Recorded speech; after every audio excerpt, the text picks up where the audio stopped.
In the beginning, long before shinobi carved their names into legend, and long before the villages rose in their organized forms, the world was ruled by chaos.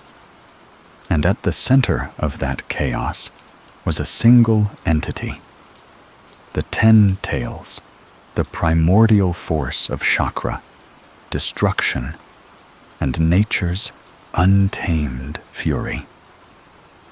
It was not born of malice, but was a godless, mindless presence that swept across the lands like a storm, leaving devastation in its wake. The world trembled under its might, for it was not simply a beast. It was chakra given form, pure and unrelenting. The 10 tails did not belong to any one place, for it was part of all places. Where the skies thundered and the oceans rose, it moved. Where the land split and forests burned, it had passed. It was not a creature meant to be understood, but it was feared by all who came to know of its existence. The sage who would come to be known as the Sage of 6 Paths, Hagoromo Ōtsutsuki, took it upon himself to stop this beast, not for glory, but for balance. Hagoromo, the first man to truly comprehend chakra and mold it into ninshu, stood against the 10 tails with power inherited from celestial lineage. His mother, Kaguya Ōtsutsuki, had devoured the fruit of the god tree and become the first wielder of chakra. Her rule had been absolute and cold, and she was eventually sealed away by her sons. Hagoromo, in his struggle against the 10 tails, did not just fight a monster. He fought the remnants of his mother's will, and nature itself turned volatile. In a battle that scarred the earth and altered the skies, Hagoromo overcame the 10 tails, sealing it within himself. He became its jinchuriki, a vessel containing a storm, a man who carried the weight of an entire world's potential for destruction. But Hagoromo knew that no man, not even one such as he, could hold that power forever. Death would eventually come, and the beast would return. So he made a decision that would echo through the generations. He divided the 10 tails chakra into 9 separate entities. Each one was shaped with care and released into the world to live as independent beings. They would be known as the tailed beasts, or biju, each with a number of tails signifying their portion of the whole. The first of them, Shukaku, the one tail, took the form of a tanuki and was wild, impulsive, and filled with a deep-seated loneliness. The second, Matatabi, the 2 tails, glowed with blue flames, graceful and proud, resembling a demonic cat. The 3 tails, Isobu, was a turtle-like creature, shy and reclusive, preferring the solitude of the sea. The 4 tails, Son Goku, bore the form of a mighty ape with a fiery heart and a strong sense of justice. Kokuo, the 5 tails, was noble and quiet, a fusion of horse and dolphin, holding deep inner strength. Saiken, the 6 tails, with its slimy, slug-like body, was gentle, soft-spoken, and underestimated. Chomei, the 7 tails, flew with beetle wings and radiated joy and optimism. The 8 tails, Gyuki, part ox and part octopus, was intelligent and composed, capable of deep thought and loyalty. Finally, Kurama, the Nine Tails, the most powerful fragment, inherited the deepest bitterness and pride. Hagoromo loved the beasts he had created. Before departing from the world, he gave each one a name, a gift of identity. He told them they were not weapons, not monsters, but beings of chakra, with hearts of their own. Though young and unsure of their place in the world, they listened. But after Hagoromo passed, the world grew fearful of the power these creatures possessed. People saw not the names they were given, but the danger they represented. And so began the cycle of capture, control, and containment. The beasts, despite their origins, were turned into tools of war. Nations rose and fell, and with each upheaval, the Biju were hunted. One after another, they were sealed into humans, Jinchuriki, whose lives became lonely, cursed, and misunderstood. The villagers saw the beasts through the damage they could cause, not the pain they endured. Shukaku, once curious and playful, turned bitter and paranoid after centuries of being chased and locked away. Matatabi, graceful and proud, grew guarded and distrustful. Isabu forgot the sound of friendship and remained hidden in the depths. Son Goku, who once admired humans, came to despise them. Each tailed beast experienced isolation in its own way. And yet, despite this suffering, the beasts were not inherently evil. They were fragments of a greater whole, yes, but within each was a sense of identity, longing, and emotion. Kurama, most notably, became the embodiment of rage and defiance. His immense chakra and power made him the most coveted and the most feared. Time and time again, Kurama was used in warfare, his Jinchuriki suffering tragic fates. But even Kurama, in his darkest anger, held the memory of Hagoromo's kindness deep within. Their stories would begin to intertwine with those of shinobi, some who sought power, others who sought peace. Slowly, over generations, the Biju learned and adapted, not by choice, but by the push and pull of history. And somewhere within that long and winding path of pain, sorrow, and brief moments of connection, the seeds of understanding began to bloom. The tailed beasts were never meant to be weapons, nor were they divine. They were pieces of something ancient, scattered across time, trying to find a home in a world that saw them as monsters. And so they drifted, sometimes free, sometimes imprisoned, but always waiting for understanding, for a world that remembered their names, for someone who could look at them not with fear, but with acceptance.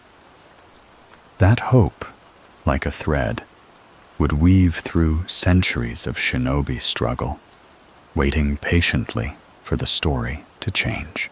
As the centuries passed, the tailed beasts became both myth and menace, their names whispered in fear and awe by the common people, and coveted by shinobi leaders who desired power beyond comprehension.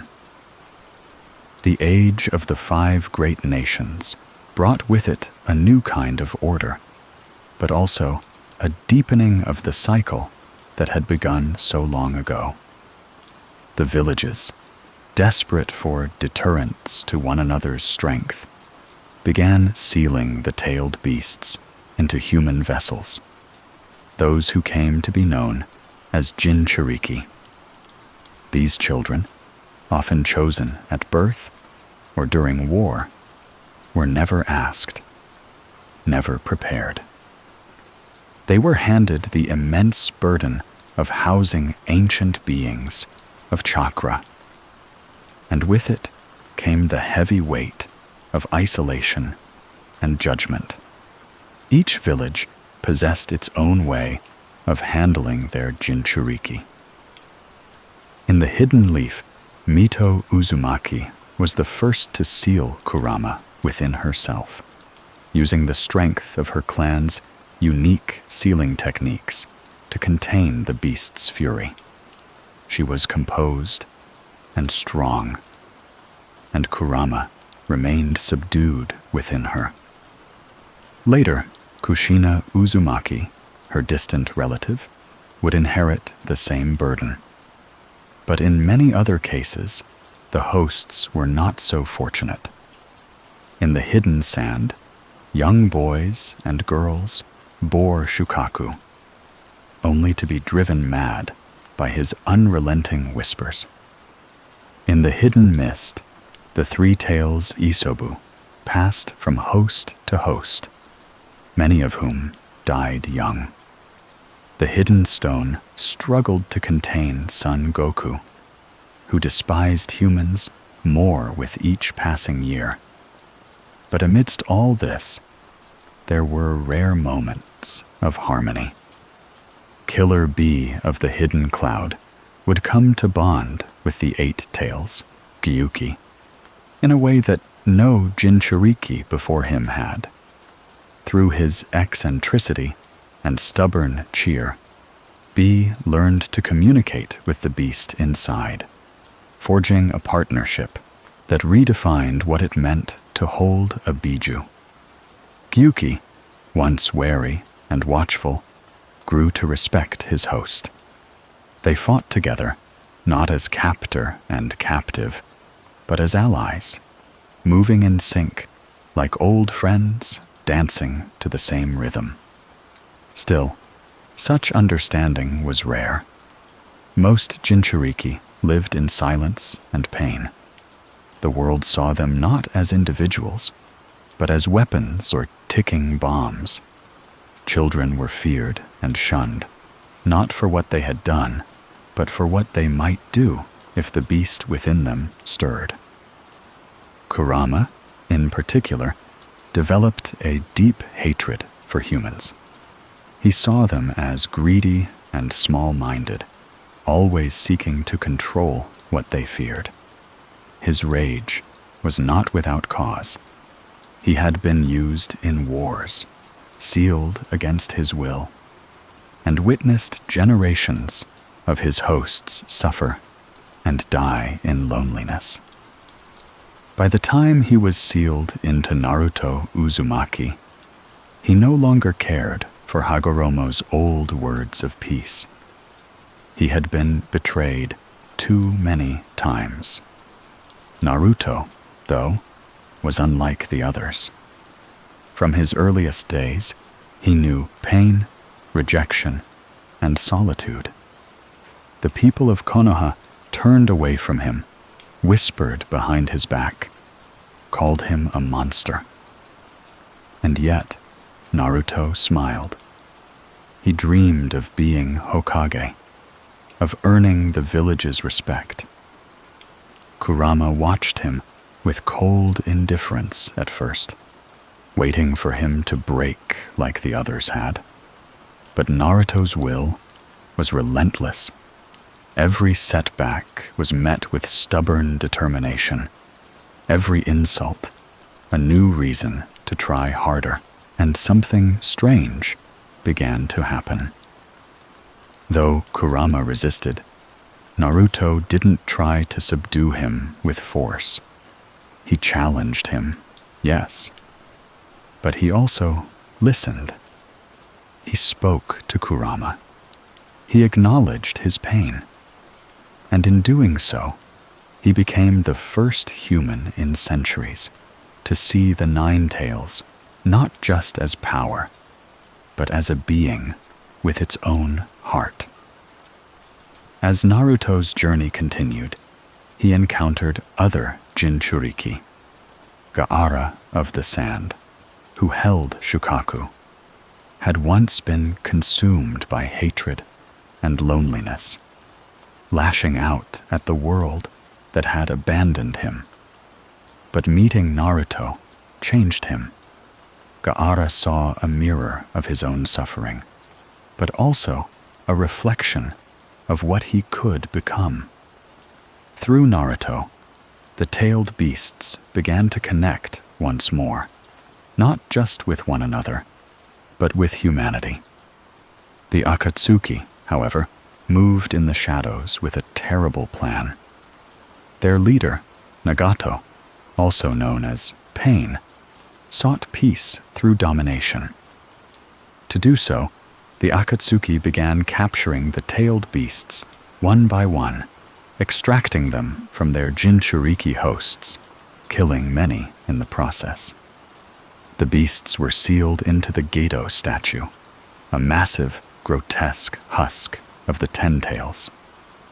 It was a horrifying irony. The fragments of a godlike creature, each having grown unique and self-aware, were being forcibly recombined into their original form to be used once more as a weapon of mass destruction. The tailed beasts, though mighty, were helpless in the face of such dark ambitions. One by one, they vanished from the world stage. Shukaku, Matatabi, Isobu, Son Goku, Kokuo, Saiken, Chomei, Gyuki, each was torn from their host, their essence sealed away. Kurama, last and most powerful, was also targeted. The world trembled as the Akatsuki's plan neared completion. The tailed beasts, once feared for their strength, now became the victims of a new kind of cruelty. One born not of fear, but of manipulation, deception, and greed, masquerading as peace.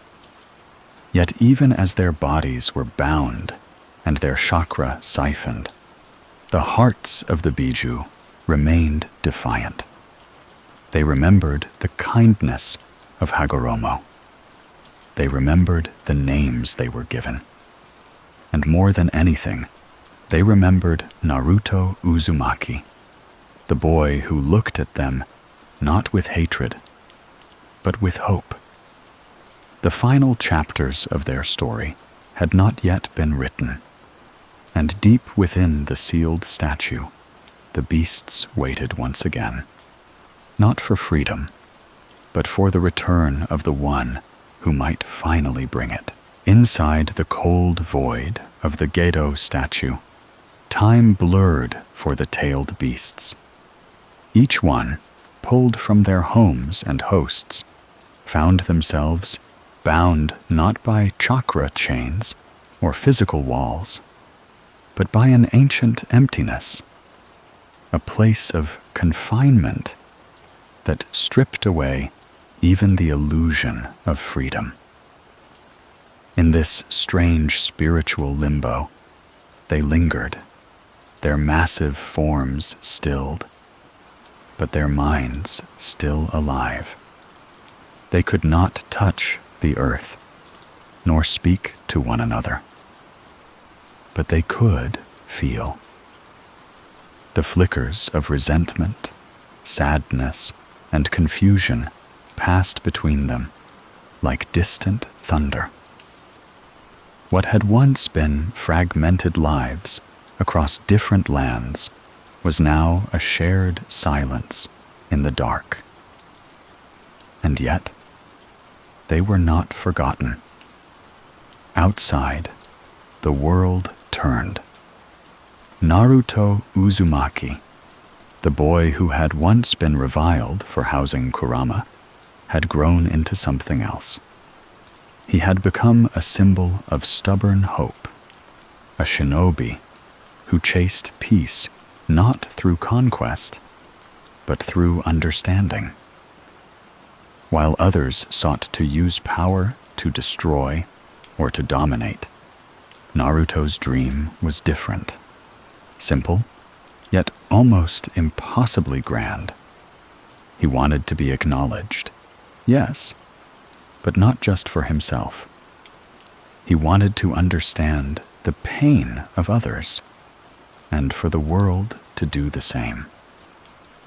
As the Akatsuki's grip on the tailed beasts tightened, Naruto moved from battlefield to battlefield, each step drawing him closer to the truth. He learned of the organization's cruel extraction methods, of the Jinchuriki who had died, and of the true purpose behind the capturing of the Biju, the resurrection of the Ten Tails.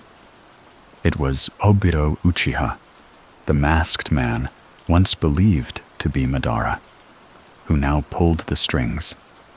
His plan was infinite Tsukuyomi, a genjutsu so vast it would trap all people in a dream, a false peace bought through total control.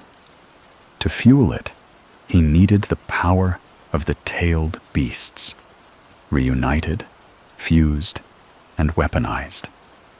But there was resistance.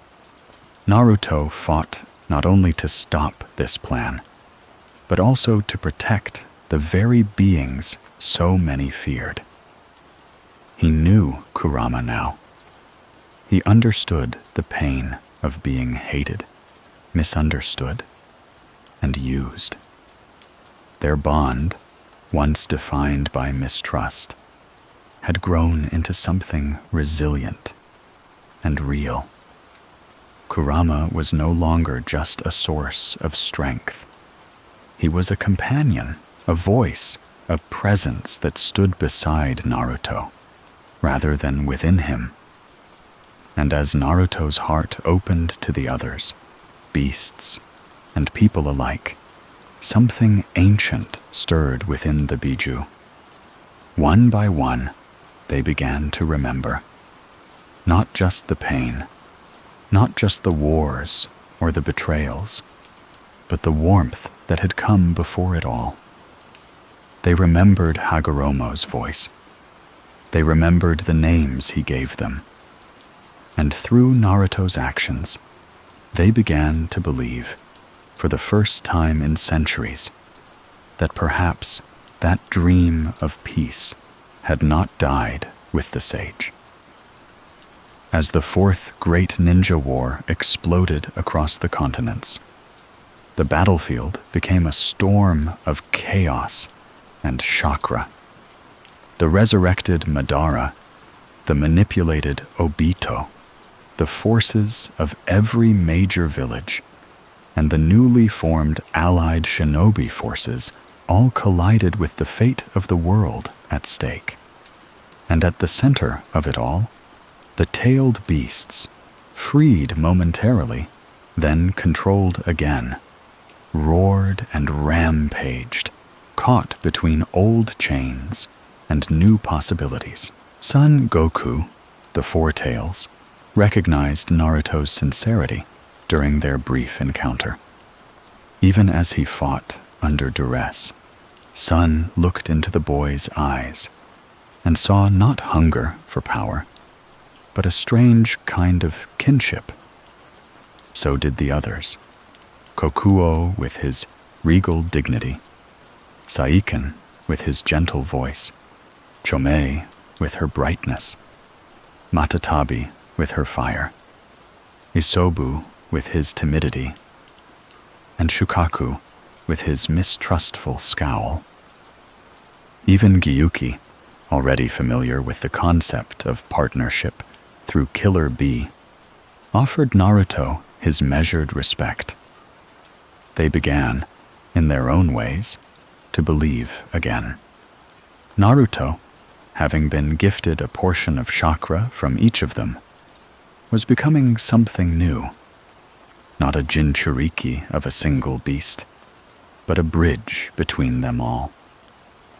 The strands of chakra they gave him were more than power. They were threads of trust, of identity, of memory. He carried with him the weight of their pasts and the fragile hope of their future.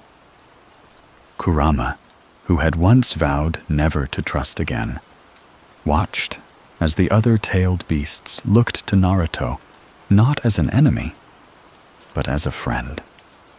And within him, something long buried began to shift.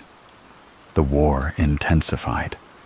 Obito unleashed the 10 tails, now reborn from the combined power of the captured Biju.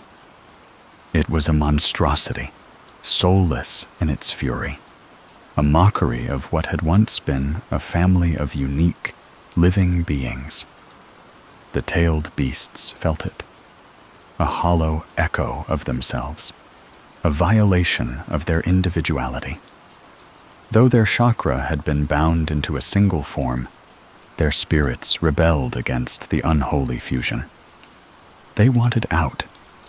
They wanted to be free, not just physically, but from the endless cycle of being seen as tools, weapons, monsters. Naruto stood at the front lines, his hands trembling, but his heart unwavering. Alongside him were allies, friends, former enemies. Sasuke, too, had returned, his presence sharp and electric, their old rivalry transformed into something deeper and more complex. As the battle raged, Naruto channeled the power given to him by the tailed beasts, not just as fuel for his jutsu, but as proof of their trust. He fought for them, not to use them, but to save them. In the depths of the battlefield, the spirits of the Biju stirred. Their voices, once isolated and lost in the storm of history, found harmony. And in Naruto, they found something unexpected. Not a savior, not a master, but a partner. Someone who truly understood what it meant to be alone, to be feared, and to rise above it. And through him, they began to glimpse what Hagoromo had once hoped for, that beasts and humans might live not in fear of each other, but in balance. They were not just chakra, not just monsters. They were Son Goku, Kokuo, Saiken, Chomei, Matatabi, Isobu, Shukaku, Gyuki, and Kurama. They were once 9, now 1 again. But in Naruto's heart, their names still echoed. And through him, they began to remember who they were. The battlefield roared like the ocean in a storm. But beneath the chaos, the tailed beasts were stirring. Not with rage, but with clarity.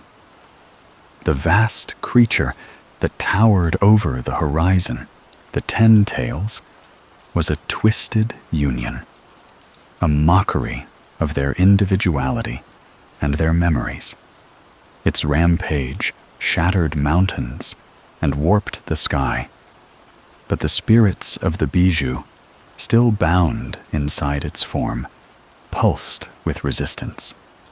They remembered the boy who had reached out to them with an open hand and an open heart. They remembered the world they had glimpsed through Naruto's eyes, and that memory held them together, even as the 10 tails threatened to crush their spirits entirely.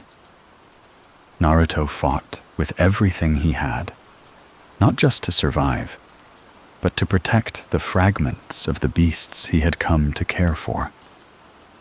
The war no longer felt like a clash of nations.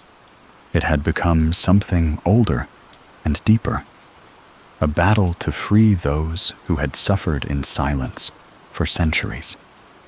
Each time Naruto's chakra flared, it carried not just his own will, but the voices of the Biju who had entrusted their power to him.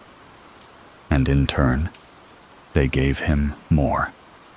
Though their physical forms were trapped within the 10 tails, their essence slipped through the cracks, drawn to the boy who bore their hope.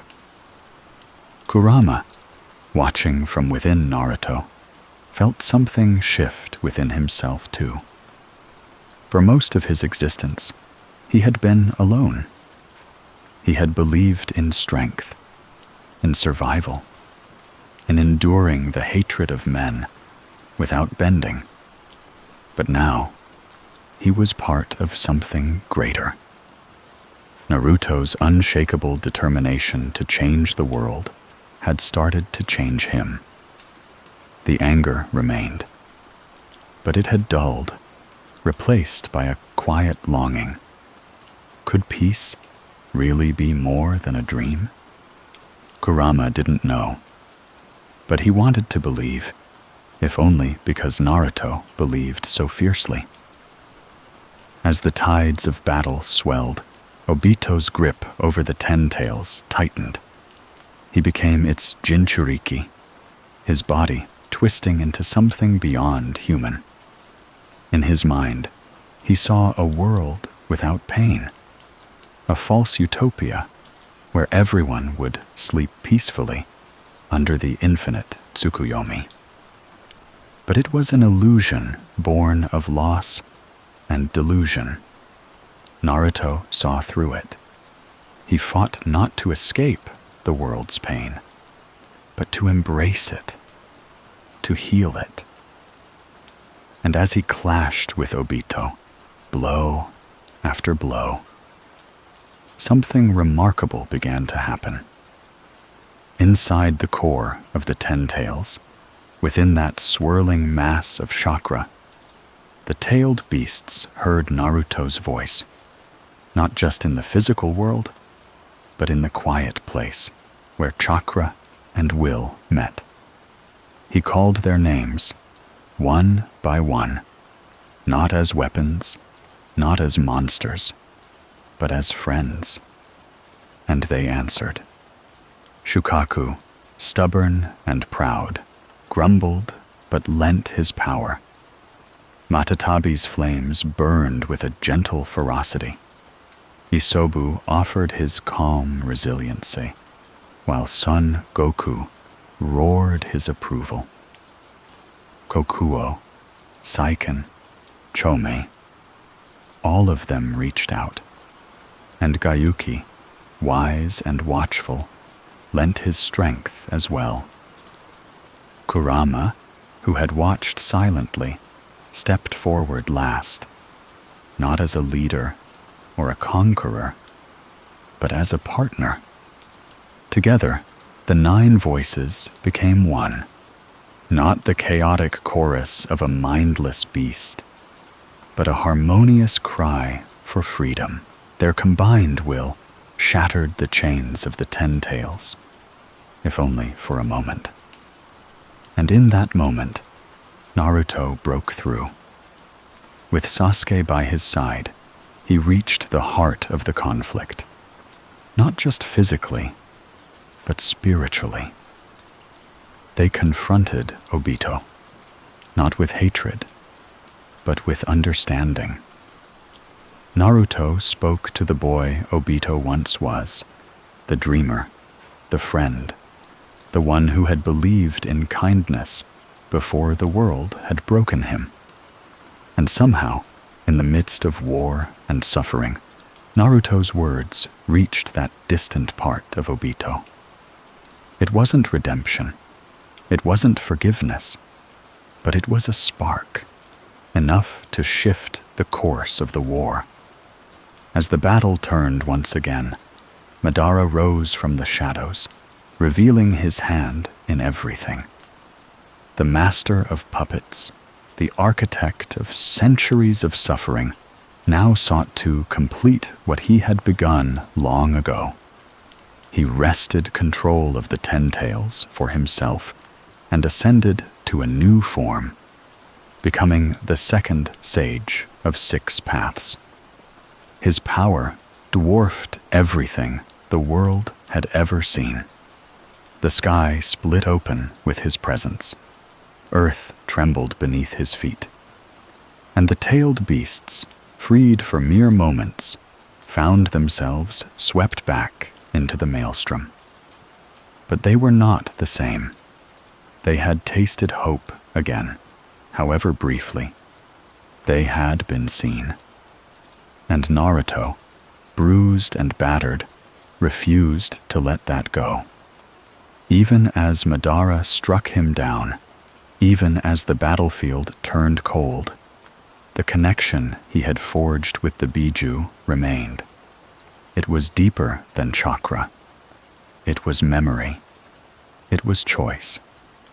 And then, in the strangest turn of fate, Naruto's spirit found itself standing before a figure wrapped in light.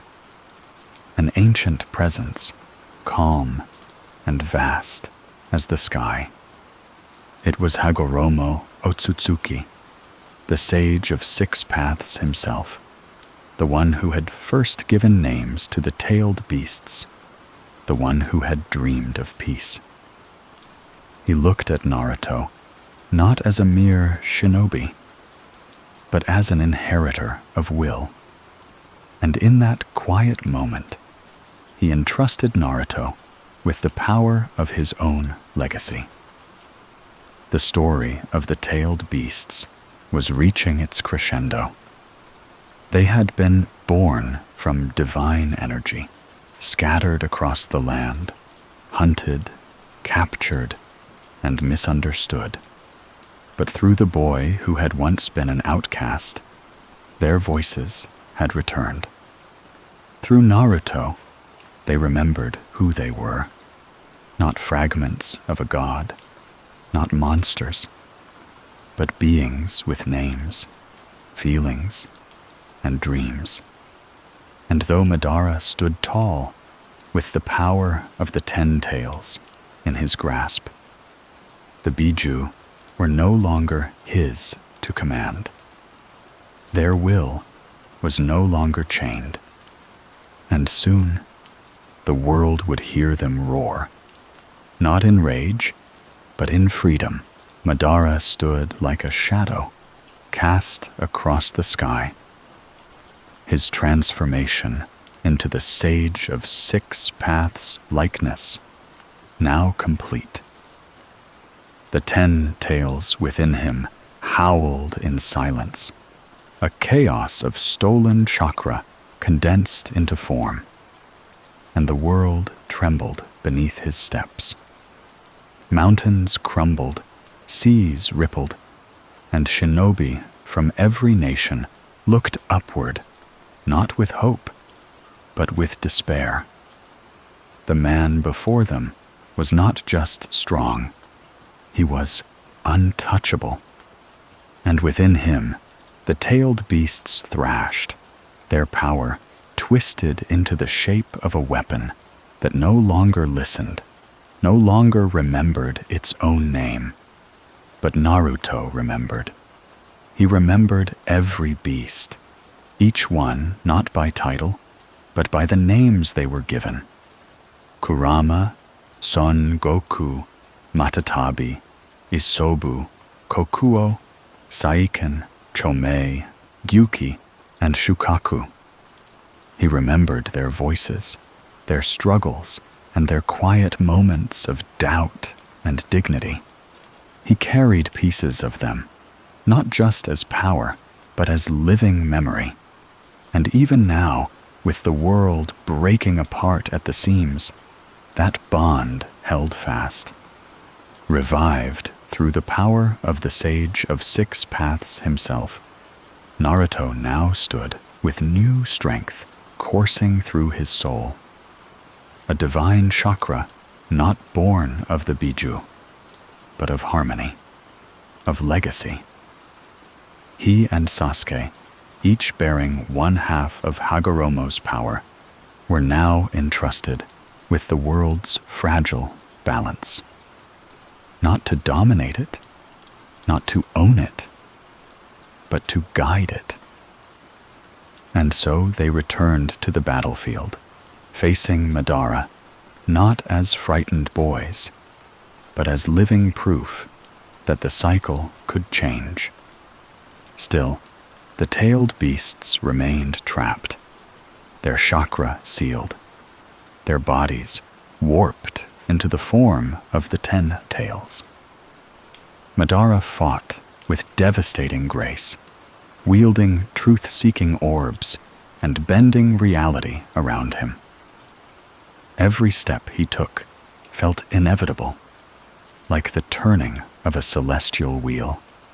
But deep within, something flickered. The Biju's spirits, long silenced, were stirring again. Even within their imprisonment, they could feel Naruto's presence. Like warmth in a frozen room, it gave them strength. Not enough to break free, but enough to remember. Inside Kurama, that sensation grew sharper. Bound as he was, his link with Naruto was still strong. He felt his chakra pulse in rhythm with Naruto's own, felt the way his thoughts reached out even now, refusing to give in. Kurama had never known someone so stubborn, not just in battle, but in belief. Naruto didn't see him as a means to an end. He never had. And that simple truth was enough to make Kurama push harder against the void that caged him. Then came the light. A new presence surged into the battlefield. Hagoromo Ōtsutsuki, the progenitor of chakra itself, the mother of all that had begun. Through Madara's body, she returned to the world, her form shimmering with power that predated even the sage. She did not speak of dreams or peace. Her will was not about justice or control. It was about reclaiming all chakra as her own.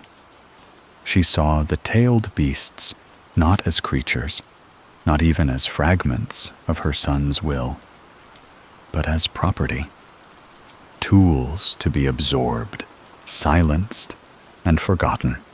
In Kaguya's dimension, reality bent at her whim. Mountains floated like islands, gravity shifted like tides, and time itself felt fragile. Naruto and Sasuke, ripped from their world, now faced the most ancient force they had ever known. But through every change of scenery, through every explosion of impossible power, the bond they carried with the tailed beasts anchored them. Kurama's chakra shielded Naruto from the worst of the chaos, and Sasuke, with his Rinnegan, adapted quickly to each new domain. The battle was more than physical. It was a clash of philosophies. Kaguya's hunger for absolute control against Naruto's relentless belief in connection. He fought not to defeat her, but to protect what mattered. The freedom of the Biju, the dreams of people, the promise of peace built not on illusion, but on understanding. And slowly, impossibly, that belief began to turn the tide. The tailed beasts, sensing the shift, poured their chakra through Naruto. Even sealed, even scattered, their spirits responded to him. He was their tether to the world they wanted to see, the one Hagoromo had envisioned long ago. And through Naruto's hands, their power bloomed. He summoned their strength, not as borrowed might, but as cooperation. His body wrapped in a golden aura, his heart steady. With Sasuke's guidance and the courage of every comrade still standing, Naruto pressed forward. He reached Kaguya, not just with fists, but with truth, that the world didn't need a god, that it didn't need a prison of dreams. What it needed was the chance to choose, to grow, to struggle, and reach forward, even after falling. And in the moment of climax, when all seemed lost, it was the seals of the sage himself that closed the battle. Naruto and Sasuke, together, used the power they had been given. Kaguya, unable to understand the strength that came from connection rather than control, was sealed away, her cries fading like wind through stone. The war ended, not with dominance, but with unity. The tailed beasts were freed. One by one, they emerged from the collapse of the Ten Tails, their bodies glowing, their forms regaining the weight and dignity they had long been denied. They stood upon the earth once more, not as weapons, but as beings. And the first face they saw was Naruto's, bruised, exhausted, smiling. There were no grand speeches, no commands. Naruto simply bowed his head and said their names, one at a time. And the Biju, for the first time in centuries, felt like they belonged. The air after the war was heavy with silence. It wasn't the silence of peace just yet, but something softer, like the quiet after a storm, when the wind no longer screams and the world begins to listen again. The tailed beasts stood under open skies, free for the first time in generations. Their massive forms cast long shadows, not in fear, but in dignity. And though the war had burned hot, it left behind the warmth of something else, a world beginning to understand them, and the boy who had helped it see. Naruto looked at them, each one standing in the circle of sunlight that fell across the battlefield. He didn't speak as a hero or a sage, just as himself, a boy who once knew nothing of his past, but had always longed for connection. He approached the Biju with no demand, no expectation, only gratitude. One by one, they met his gaze. Shukaku, the grumpy and stubborn one-tail, narrowed his eyes at Naruto, still unsure how to feel about humans. But even he could not deny that something had changed. The boy he once tried to destroy now carried pieces of his chakra, not stolen, but shared. Matatabi's flames glowed like a calm torch in the twilight. Isobu, quiet and thoughtful, rumbled softly in greeting. Son Goku, proud and defiant, gave a nod of respect. Kokuo, Saiken, and Chomi all stepped forward with a stillness that said they, too, had found a strange peace in the boy's presence. Gyuki lingered beside Killer Bee, silent in a way that only years of companionship could bring. And Kurama,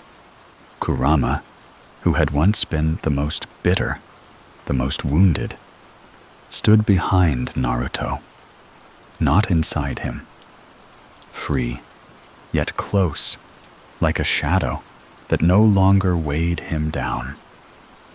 For the first time since their creation, the tailed beasts had a choice. No more seals, no more prisons.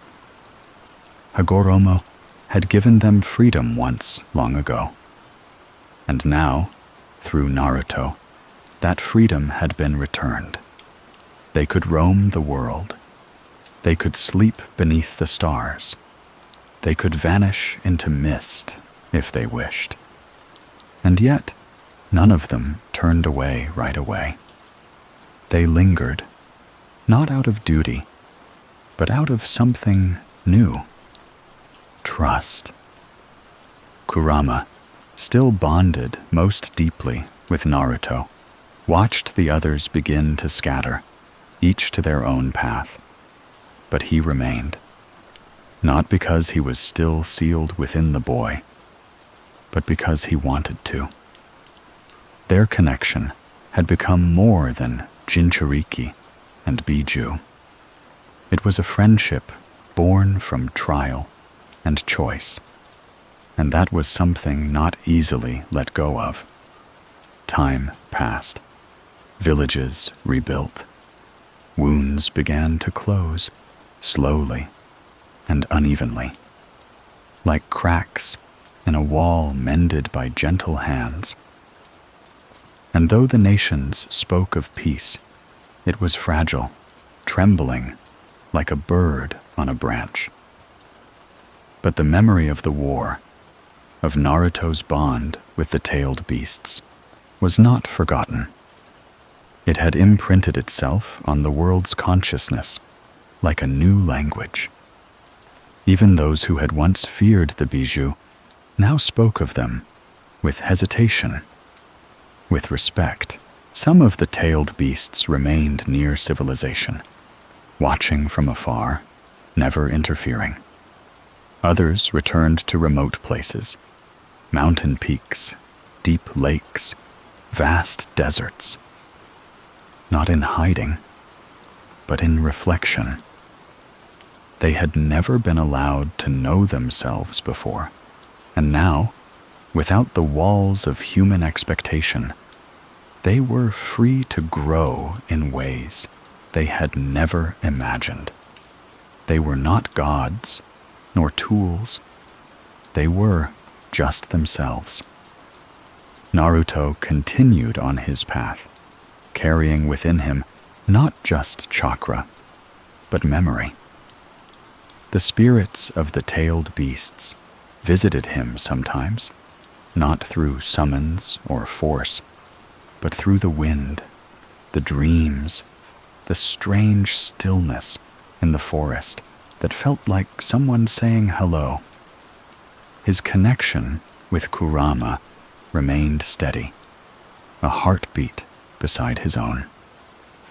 Together, they traveled, fought, and healed.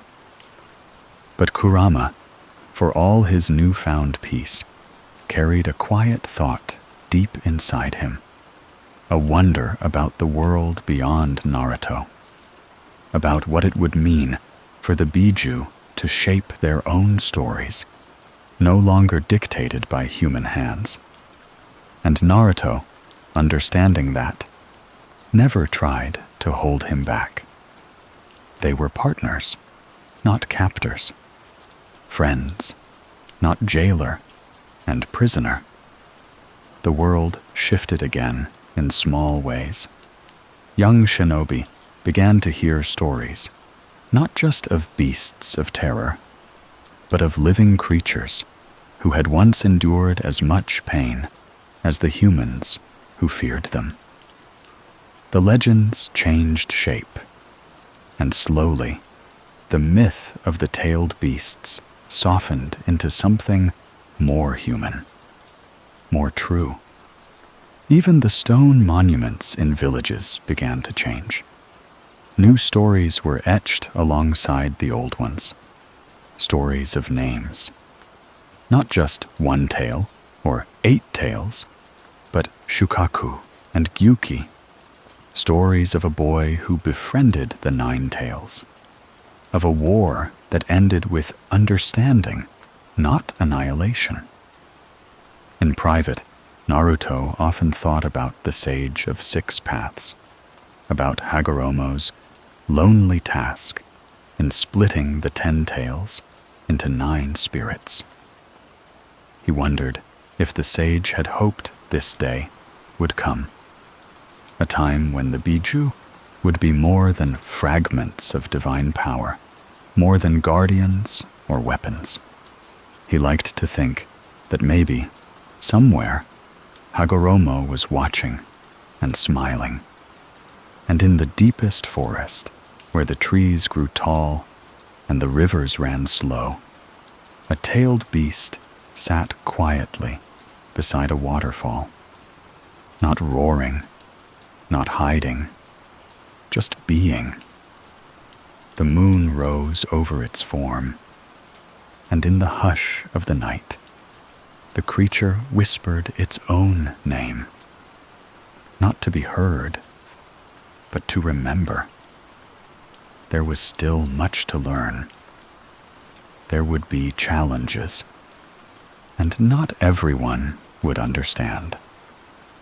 But for the first time in centuries, the tailed beasts were no longer bound by chains or by fear. They were free. And in that freedom, the story of their existence was no longer written in blood or terror, but in quiet steps, distant laughter, and the slow unfolding of peace. Time moved on, like wind brushing across a long-forgotten field. The world didn't forget the tailed beasts, but it no longer feared them. It remembered them with quiet awe, like the way mountains are remembered, or ancient trees that have stood through many storms. Their names were no longer spoken in panic, but in stories shared beneath starlit skies, told by grandfathers to curious children. The fear that once curled around the name Biju had softened into reverence, something warm and distant, like the embers of an old fire. The tailed beasts lived freely now, not together, not always near, but connected in ways deeper than distance.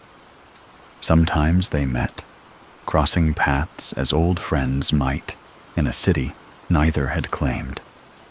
They spoke not in words, but in energy, glances, and stillness. A nod from Isobu, a lazy tail flick from Saiken, a burst of fire from Son Goku that meant nothing more than hello. It wasn't that they were growing human, but that they were becoming more themselves. Kurama remained the closest to Naruto, walking beside him, not as a weapon of last resort, but as a companion. Sometimes, in the dead of night, when the fire crackled low and the world outside the tent was silent, Naruto would sit with his eyes half closed and speak to Kurama without moving his lips. They would talk about nothing and everything, about ramen, about dreams, about what came after peace. And Kurama would listen, his eyes never quite soft, but no longer hard. He had spent centuries wrapped in hatred. Now, for the first time, he had space to feel something else. And in that quiet, he often thought of his siblings, not just the 8 tails or Shukaku, but the fractured family that had once been one whole, the 10 tails, the original beast. There was always a memory lingering behind their thoughts of being whole, not in the way humans think of wholeness, not as a return to the 10 tails, but in the sense that they all came from the same spark. They were 9, but once had been 1. And though none of them wanted to return to that form, none of them wished to be absorbed or chained again, there was a silent understanding between them that this bond, this echo of unity, would never truly vanish. Even as the world grew more modern, with its new technologies and strange new ways, the tailed beasts remained part of it. People began to tell stories of seeing Chome flying over distant valleys, her wings scattering glowing particles of light like snow. Others swore they saw Kokuo sprinting across the plains, faster than a summer storm, his white steam trailing behind him like a comet. Some claimed to hear Shukaku's deep growl buried beneath the desert winds, but they were no longer hunted. The shinobi world had changed. The great nations no longer built their armies around Jinchuriki. The age of sealing and suppression had ended. Instead, the villages focused on diplomacy, on building bridges instead of barriers. And though tension would always exist, because that is the nature of human hearts, it was balanced now by a greater knowledge, a shared history written in blood and then rewritten in compassion. Naruto became Hokage, and when he did, he hung no portraits of himself in his private office. Instead, he kept 9 small scrolls arranged neatly on a shelf. Each one bore a single character, the names of the tailed beasts. Not as trophies, but as reminders. Not of power, but of relationships. Whenever he felt lost in the grind of politics, he would glance at them and remember what it meant to connect with someone across a boundary built by generations of fear. Kurama often teased him about the burden of the hat, but Naruto would just grin and shrug. "It's lighter," he'd say, "when you're not carrying it alone." And Kurama would huff, but somewhere deep inside, that answer always warmed him. As decades passed, Naruto aged, and so did the world around him. The young became old, and the old became memory. But the tailed beasts, ageless and vast, endured like elements of the land. They grew wiser. They wandered further. They watched quietly as humanity continued to stumble forward, sometimes beautifully, sometimes blindly. But they were no longer alone in their watching. Children born into the new world sometimes possessed fragments of the old chakra, not through sealing, but through bloodlines and resonance. They didn't fear the Biju. They dreamt of meeting them. And some did. A girl with storm-colored eyes glimpsed Gyuki from the cliffs near the sea. A boy with a quiet heart once followed Matatabi's paw prints through the snow until they simply faded away. These were not Jinchuriki, but chosen moments, tiny bonds formed through respect and fate.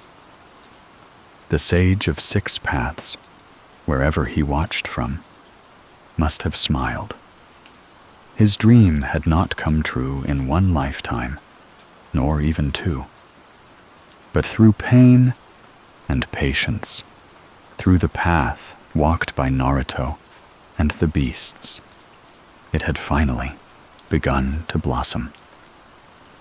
And at the edge of all things, where the sky bends toward the stars and the rivers run into mist, a group of shapes sometimes gather beneath the moonlight. 9 beasts, each different, each whole. They do not speak aloud, but if you listened closely, you might feel their voices in the earth beneath your feet. They speak of peace, not as a destination, but as a path. They speak of freedom, not as a gift, but as a right. And they speak of a boy, loud, stubborn, kind, who once looked at them and saw not monsters, but names. The tailed beasts had endured countless lifetimes of hatred. But now, at long last, they had also known friendship. And in that, they were no longer just chakra given form. They were living stories, carried quietly through the world by wind, by legend, and by memory. And so they rest, not because they are forgotten, but because they are understood at last.